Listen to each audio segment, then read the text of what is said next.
बस्तर के दशहरे में प्रयुक्त होने वाला रथ अपने आप में आकर्षण का केंद्र होता है।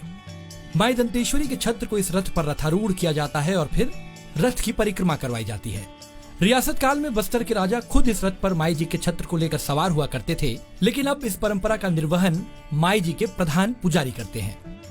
आखिर क्या है बस्तर के रथ से जुड़ी हुई परंपरा और क्या है उसका आकर्षण, आइए जानें। सन 1408 ईस्वी के आसपास बस्तर के तत्कालीन नरेश पुरुषोत्तम देव को जगन्नाथपुरी में रथपति की उपाधि प्रदान की गई थी।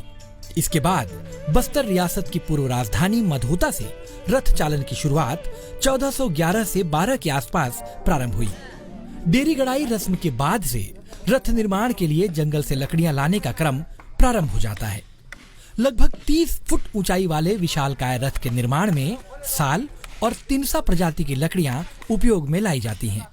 रथ निर्माण के लिए हर साल 100 से 150 वर्ष पुराने साल के करीब 240 पेड़ों की लकड़ियां उपयोग में लाई जाती हैं। इसके बदले वृक्षारोपण भी किया जाता है। रथ के निर्माण में कुल 51 घन मीटर लकड़ियां प्रयुक्त होती हैं, जिनकी बाजार में कीमत 30 लाख रुपए के करीब होती है। रथ के निर्माण के लिए 150 के करीब ग्रामीण कारीगर शहर के सीरासार भवन में ठहर कर लगभग 25 दिनों में रथ तैयार करते हैं। रथ निर्माण के प्रत्येक चरण में बलि और पूजन की परंपरा है। बारसी उतारनी रस्म के साथ रथ के निर्माण का चरण प्रारंभ होता है। इसमें रथ निर्माण में प्रयुक्त होने वाले औजारों की पूजा की जाती है। पूजा के दौरान बकरा, मोंगरी मछली, अंडा, महुए की शराब, लाई आदि अर्पित की जाती है। रथ बनाने के लिए पारंपरिक औजारों का ही उपयोग किया जाता है। इन कारीगरों के अपने अलग औजार होते हैं जो वे अपने साथ लेकर आते हैं।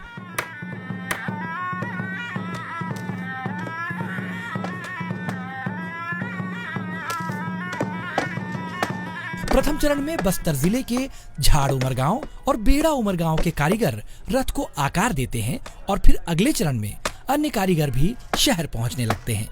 ये काम संवरा जनजाति के लोग करते हैं।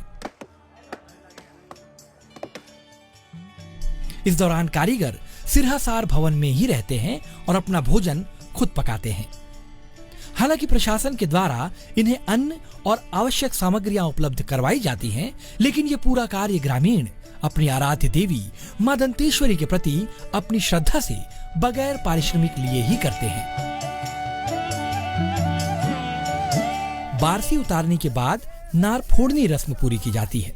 ये रथ के निर्माणाधीन पहिए में छेद करने की प्रथा है। इस रस्म के बाद ही रथ में लोहे का प्रयोग होता है। लोहे के संरचनाओं का निर्माण अलग वर्ग करता है। बिरिंगपाल, रायकोट और डिमरापाल गांवों के लोहार इसके लिए नियुक्त होते हैं। लोहार कारीगरों का कार्यस्थल लोहार लाड़ी कहलाता है। लोहार कारीगर रथ के पहियों के विभिन्न हिस्सों को लोहे की पत्तियों तथा छल्लों की सहायता से आकार प्रदान करते हैं। ये लोग रथ निर्माण में लगने वाले लोहे की कील और पट्टे भी बनाते हैं। निर्माणाधीन 8 पहिए वाले रैनी रथ के निर्माण का प्रमुख विधान मगरमुही चढ़ानी कहलाता है। ये परंपरा आश्विन शुक्ल तृतीय को निभाई जाती है। जब रथ के पहिए बनकर तैयार हो जाते हैं, तब इन्हें आपस में जोड़कर मगरमुही चढ़ाने की रस्म पूरी की जाती है। इसमें भी कारीगरों का दल विधि विधान से पूजा करता है। रथ को आकार देने वाले उसके आधार 3 विशाल काष्ठ खंडों को मगरमुही की संज्ञा दी गई है। मगरमुही यानी मगरमच्छ के जैसा मुंह। इसी पर टनों वजनी रथ का भार टिका होता है। मगरमुही से ही रस्सियां बांधकर खींची जाती हैं और रथ की परिक्रमा करवाई जाती है। रथ निर्माण के अंतिम चरणों में पितरी फारा चढ़ानी रस्म अदा की जाती है। रथ की ऊपरी मंजिल पर पितरी फारा लगाया जाता है। इसमें खांचे बने होते हैं, जिससे रथ का ऊपरी हिस्सा रथ के आधार से गुथा होता है।